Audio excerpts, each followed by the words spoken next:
Hey guys finally मोर Instagram रे brand collaboration आसी जे तो चलो देखमा केते केते टंकार रो ब्रांड कोलाब्रेशन आसी छे ये पहला प्रोफाइल निके पले आसिक डैशबोर्ड निके क्लिक कले और बहुत सारा ऑप्शन मिलवा देन पले आसबो ब्रांडेड कंटेंट निके मुई आसली तापर मैनेज प्रोजेक्ट निके क्लिक कली देखि पारुथबो एने केतेटे ब्रांड रो कोलाब्रेशन आसी छे मुई जेंटा कि एक्सेप्ट करी छे हला।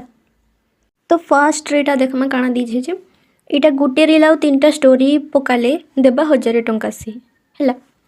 देन आमे जिमा सेकेंड रे एटा दीछे 3टा स्टोरी पकाले यूएस डॉलर रे 100 टंका जेंटा कि हमर इंडियन रुपीस रे 9000 प्लस पैसा हेबा।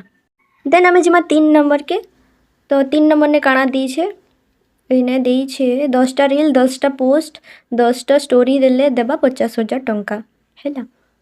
देन आमे जिमा 4 नंबर की 4 नंबर रे एटा गुटे रील आ गुटे पोस्ट के देबा 1000 टंका हैला।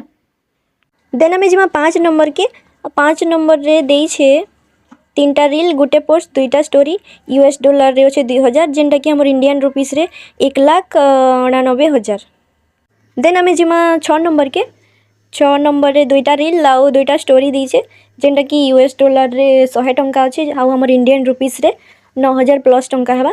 तापरे 7 नंबर के जिमा 7 नंबर रे देइछे गुटे पोस्ट गुटे स्टोरी जेंटा कि देबा 1000 टंका हैला। देन आमे जिमा 8 नंबर की तो 8 नंबर रे देइछे गुटे रील गुटे पोस्ट गुटे स्टोरी जेंटा कि 2500 टंका देबा।